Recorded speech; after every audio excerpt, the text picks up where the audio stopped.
It was a real F that job vibe all around. Who has the damn cheat sheet? Honesty is how you heal. Hashtag mask off. Hello, ladies. Thank you for tuning into the first episode of Finally Freakin Friday. Hey, let's go. I'm so thankful that we have a safe space where we can vent, where we can share, relate, and most of all, heal. Healing needed. For those who were aware of this launch, hi. For those who weren't, my name is Diamond, your host, and this is a raw, transparent, safe space for special needs moms created by a special needs mom. We don't sugarcoat over here. That's something we don't do. We will talk about the good times along with the rough, because too often we find ourselves masking our true emotions just like our kids, and that's unhealthy. So, what is Finally Freakin Friday? Girl, it is a mood, okay? It is a mood. It's a I'm over this week mood. It's a I still have to deal with those kids over the weekend, but I can stay up late tonight with some wine and let go of every bag I carried during the week mood. Girl, it is Finally Freakin Friday. Hey. So tune in and spend some time with me each and every Friday to talk about topics experienced all too often with moms who mom differently, that others can't relate unless they actually experience parenting a child with special needs. Okay, no shade, no tea. No shade, no tea. Moms, we love each other. We stick up for each other. A mom is a mom regardless, but we go through things that aren't easily relatable to moms who don't share our additional experiences, and that's just the bottom line. So, with that out the way, to kickstart my podcast channel, our topic for this week is special needs parenting and a career. You know how people say, F them kids? Well, I'm not saying F them kids because I love my kids too much, but this week we're going to say F that job. I love my job too, but it's Finally Freakin Friday, and that's the topic for this week, and we keeping it all the way real, so F that job. F that job. Before I get into it, I figured since it's my first episode, I think it's only right you guys know who you're listening and bonding with. So again, my name is Diamond. I'm 32 years young with a 7-year-old autistic son, okay, and that is my twin. Where have you been? Nobody knows me like my baby. That's my baby. I also just gave birth recently to a beautiful baby girl. And I have another child. I mean, a husband. Just kidding. Sorry, babe. Yes, I have a husband. That's my rock. So me and my little dream team, we live in New York City, unfortunately. And we're just out here trying to make it and survive. So how did I get to the point where I'm talking to you guys right now? Well, the beginning of my son's diagnosis, which was just before 2 years old, I struggled. I had a really rough time adjusting. Long story short, I lost myself completely. And in caring for him, I also forgot about caring for myself, loving myself, tending to my mental needs. Over the years, I've done a lot of healing and unmasking, which fast forward leads to today. Not only did I want to create a safe space for mothers like me, but it also helps me as well to vent and relate. To know I'm not alone in the battle between mothering differently and society's acceptance. All right, but enough about me, because it's not about me. Well, it's a little bit about me. It's about us, because we're going to bond. We're going to relate to one another. So it's about all of us. All right. But on topic. Now, can somebody please give me the cheat sheet to building a career while also raising a child with special needs? I need that. I need to see it. Run that my way. Turn me into a believer that it can get done, because, baby, I don't see it. Don't get me wrong. There are other factors involved, many factors involved, to determine the success of building a career. Like, how much aid does your child need? How much help do you have? How demanding is your job, etc. I know it's not as simple as being black and white, but Lord, I need to see that cheat sheet. I think regardless, the task is not easy, but those other factors will set your difficulty level. Still hard. All right. My thing is my child comes first, period. So extreme meltdowns, sickness, childcare conflicts. I am not at work. It is a real F that job vibe, which is why I said in the beginning, F that job. All right. Yes, it is a real F that job vibe because my child comes first. And then after the F that job vibe comes the stress of potentially losing the job because my son will always be my priority. It is not easy. So who has that cheat sheet? Make me a believer that it can get done. Aside from all the other factors, I think the biggest issue I see with moms who mom differently is struggling with childcare. Listen, I'm not letting just any and everybody watch my child. No, that's not happening. Even without him having autism, I'm sure I would stay on the same vibe. But my son not being able to tell me what his day consisted on in detail sets my childcare options very low. Low as hell. Like, I have family members who I wouldn't even feel comfortable with watching my son because they aren't educated in how to care for him. And his day would end up either with a bad meltdown or with him being neglected. And it wouldn't be intentional. I know it wouldn't be intentional at all, but old habits die hard. And sometimes teaching an old dog new tricks, it isn't successful. But let me dial back because I can go on and rant on that for a little bit. And your girl over here, she likes to ramble a little bit. So let me dial it back. That's a topic for another time. But yeah, let me not ramble. Childcare. Whew. Childcare. Let me tell you guys, like for me, my previous job, I thought was going to be the one for me. I thought it was going to be it. I saw the longevity and the money, honey. I saw the money, honey, and the money was not funny. That money was moneying. It was not funny, honey. But they were very, very, very, very anal about attendance. Very anal. Now, I had trusted childcare worked out. My son had school during the day.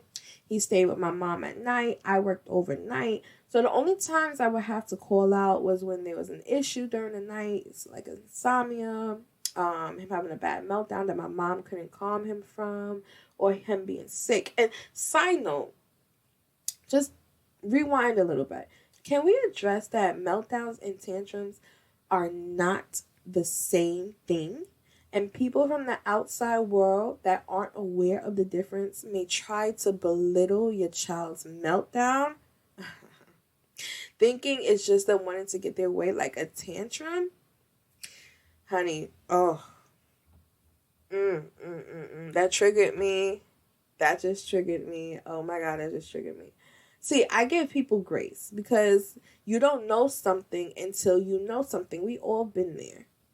But what I don't like is when a person has a headstrong opinion and assumption about something they have never experienced and never took the initiative to educate themselves on it. That's what I have a problem about, and I can rant about it all day. I know as an autism mom or just a special needs mom in general, I'm pretty sure we have all encountered one time or another or several times over people who belittle our experiences and belittle our children's experiences. They think it's nothing. They think it's something we as parents aren't doing right or something that's an easy fix instead of actually taking the time to figure out what is going on, what is the issue, how to help in the moment. This is what we're here for. You see, like I said in the beginning, it's not only for you guys, it's for me too. Venting helps. It helps. But let me not see. I told y'all I could ramble. All right. Let me dial it back. So like I was saying, I only called out in situations like that. And along with that, if I had any issues myself, like being sick. Now, I would have sick days. However, like I said, my job was very anal about attendance. So they would penalize you for missing a certain number of days in a time frame, regardless of if you had the time to take or not. So that was one thing. That's not why they're my previous employer and not my current. However, I'm pretty sure they would have let me go sooner or later because of my attendance. But yeah, my struggle at the time wasn't childcare. It was actually caring for my child. I wasn't there. Bottom line, I wasn't there. My family was raising my son, and that wasn't an option for me. My schedule was horrible. Horrible. There's no way I could have been able to give him the best of me at all. Like I said, I worked overnight. I would get home like 3 hours before he got out of school in the afternoon. I overslept a couple of times and picked him up late. You know, not late enough to be alarming, but late nonetheless. Like, I would wake up to his principal calling me, like, girl, where you at? I was so embarrassed. It was embarrassing, and I felt like shit, you know? Thank God I had a rapport with his school, and they knew my schedule, but it was horrible. It was hard. It was times where I cried. It didn't happen more than 3 times, but one time is too many. But my body would literally crash. Once I closed my eyes for those 2 hours that I had to close my eyes, my body would crash. But yeah, I would pick him up. I would go home, cook, clean, chill for a bit. 4 hours later, I'm on my way to my mother's house. I get him cleaned up, in the bed. I close my eyes for another 2 hours if possible. Sometimes I didn't even have the luxury. And then I would head out for work. My mother would put him on a bus in the morning, and then the cycle would repeat itself. It was horrible. I was horrible. My husband also had a time-demanding job, so he would work 13 to 14-hour shifts every day. So the only time we were really together as a unit was Sunday. That was it. I was getting 5 hours of sleep a day if I was lucky. And I was physically and mentally exhausted. And as much as I tried, I could not have been there for my son the way I wanted to, the way I needed to. And it was no way it was possible, because I was depriving my body of what it needed, and in turn, depriving my son of me. The deciding factor, though, that enough was enough was when I noticed he started regressing. His speech and his behaviors were no longer going in the direction we needed it to. And honey, long story short, I wasn't there for my child. I started to see the effects of it, and that was it for me. That was it. It was time for a change. Of course, the process wasn't easy, but the decision was. My children are my priority. And, you know, we already live with that haunting thought about our children's future and where their life functioning capabilities would be at in their young adult and their adulting years. So there was no way in hell I could watch my child regress because of the lack of my presence. Absolutely not. No, it wasn't happening. It was a real F that job vibe all around. All around, especially with the lack of accommodation that they provided, which, by the way, is ridiculous. But the result was, girl, I dipped up out of there. And I'm making it sound like it was just so easy. It wasn't. But I dipped up out of there. It wasn't happening. I was not going to neglect my baby. So it wasn't a quick process. And no, it wasn't easy. Of course, I had to line something else up first because bills still need to get paid, honey. But the transition was made nonetheless. Now I have a job where I'm able to work the typical 9 to 5 like a normal person and be there for my family in the evenings and on the weekends. And I love it. I can get more sleep and I can give my kids the best of me. And my son began to thrive as soon as my presence was more consistent again. And I loved that. But now my setup is a little different, and the struggle is now childcare, which leads me full circle back to who has the damn cheat sheet. I need that shit, please, because this is not easy. It is not easy at all. I started off with one issue. That's corrected. I'm in a different situation now where I'm actually happy, but now I have another issue that's stressing me. So I need that cheat sheet. I had a conversation with one of my TikTok followers. Side note, ladies, please answer the weekly question on our Finally Freakin Friday newsletter that comes straight to your emails, or you can even answer it directly on my website, motheringdifferently.com, so I can share your experiences and we can all relate and vent together. For the ones who don't know about the newsletter, go on to motheringdifferently.com and sign up. You won't regret it, I promise you. It'll be every Friday, just like the podcast. And as far as the question, you can remain anonymous if you like, or I can shout you out, girl. It's okay. It's completely up to you. Okay, so back on track. So I was having this conversation with one of my TikTok followers, and she's a mom of 2 boys who are both on the spectrum. She was able to work up until like her second son started to display signs of being on the spectrum. But after that, things started to get a little difficult for her. And she shared with me how she was in deep depression for years because of the financial struggle because she left her job. She was married, but her husband's income alone wasn't really enough to cover all the expenses. It was very hard, so they had to downsize. They downsized the apartment. They took away one car. They had to budget very cautiously. Thank God they came into a little bit more money, and now they're able to manage slightly better.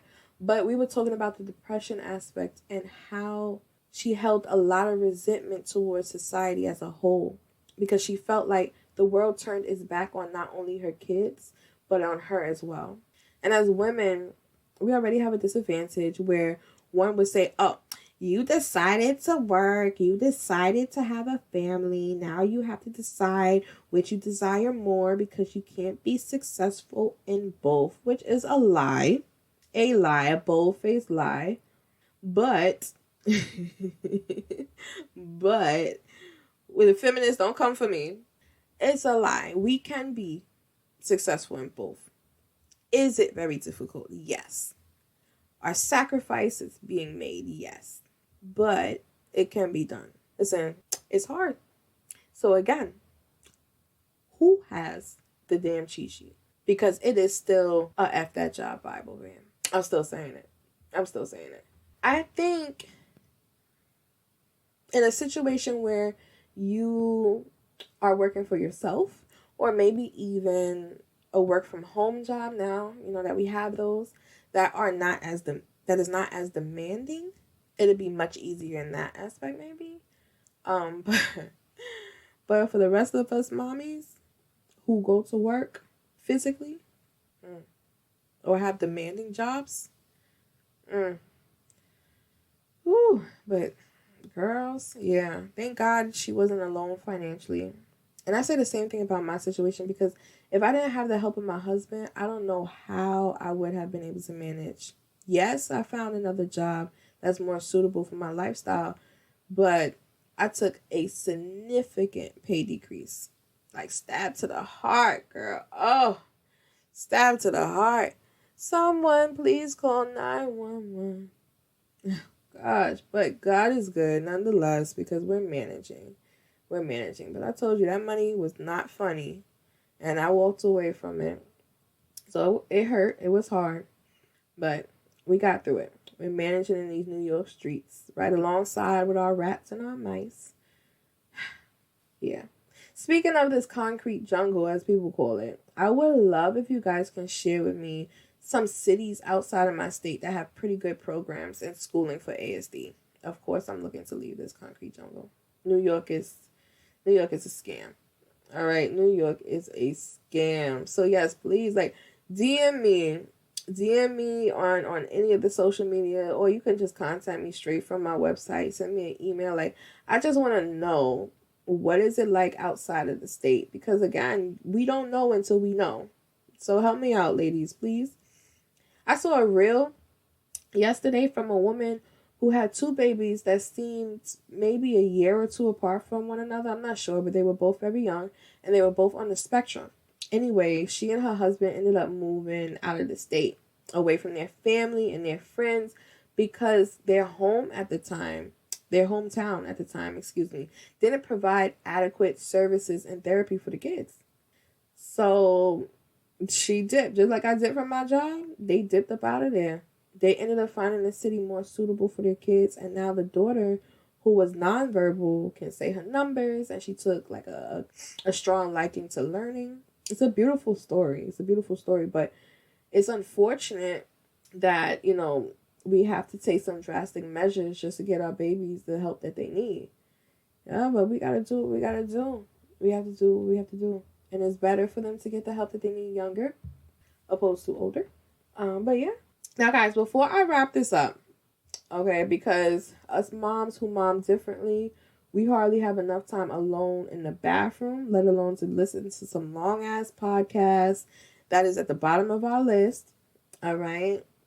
And I don't want nobody coming for me, and I want you guys to actually be engaged and enjoy the podcast. So let me not ramble on like I do. But I just want to make something crystal clear before I end this. This is a safe space to heal and be real, not to bash our kids. All right. I love my son. I love everything about him. I wouldn't change him for the world. But do I get mentally exhausted after a 2-hour plus meltdown? Hell yeah. And that is okay to say. It is okay. Honesty is how you heal. And your emotions are valid, ladies. Frustrations do not make you a bad mom. But suppressing and damaging your mental health will hinder you from providing the best version of yourself for them kids, girl. There's this expectation put on us that we can't voice our frustrations because then it comes off like we have a problem with our kids because they have special needs. No, that perception was created by somebody on the outside looking in who does not accept our kids and feel like we don't accept our kids if we say anything negative because that's how they feel. Girl, speak your mind. And you can speak your mind over here because I damn sure be speaking mine. #mask off. Do they say hashtag anymore? Does that make me sound old? I don't know if they say that anymore. What's that song? Mask Off. How did that song go? Percocet. Oh, it's Percocet. Yeah. Oh, okay, we're not going there. But #mask off. I don't care if that make me sound old. I'm saying it. But it's true. It's true, and it's sad. It is sad. It's like we're conditioned across the board, mothers across the board, women across the board. But let me just niche down a little bit. So mothers across the board, we are conditioned to hold our tongue with everything. Everything. If I'm sad one day, I want to be able to say I'm sad. If I'm frustrated because my kids drove me crazy, I want to be able to say that. If I'm overstimulated and I just can't handle one more hug, but I'm going to take it anyway. But I want to be able to voice that. That doesn't mean that I'm not nurturing. That doesn't mean that I don't need to be a mother. That doesn't mean I don't like to be a mother. And I think the only people who really turn our honesty into negativity and take away that safe space of venting and lead us into suppression are the ones who don't have kids or not experiencing the same things we experience. So how are we allowing people who aren't living the same lifestyle to make us feel so guilty? And I'm speaking to myself because, girl, I let some people get to me too. But anywho, ladies, thank you for tuning in with me this week. Please, if you haven't already, head over to motheringdifferently.com and subscribe to the Finally Freakin Friday newsletter. All right, you won't be disappointed, I promise you. And I'm not spamming you. It just comes out every Friday, just like the podcast, but it's a little bit different. All right, and don't forget to answer the weekly question on either the website or the newsletter. And let's share, let's relate, let's bond, girl. Like, that's how we're going to do it. That's how we are going to do it. Let's bond. So be open. Remember, you can remain anonymous if you like, but let's talk. I want to get to know each other. All right, we need to love up on each other. It's hard out here for us. So we need to love up on one another. Also, follow me on the TikTok. Follow me on Tiki and Instagram at special_boy-mom. All right. And until next Friday, hang in there, mamas. You're doing great. We got this. Later.